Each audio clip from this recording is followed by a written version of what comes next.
And we are here at the Tanglewood Mall. And we've got an elevator, definitely could have been made glass.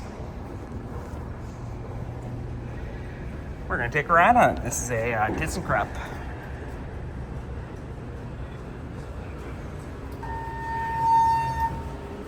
Let's go to 2.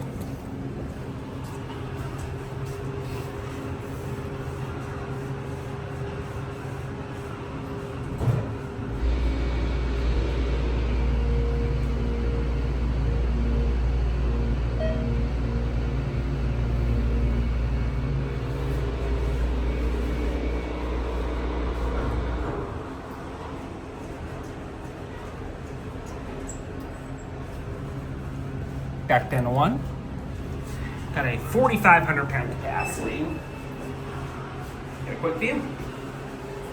Installed maybe 2019, 2020, something like that.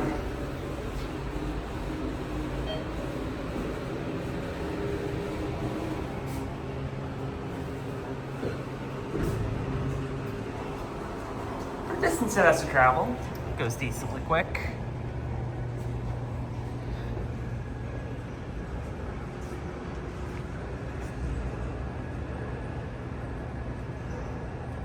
That's it.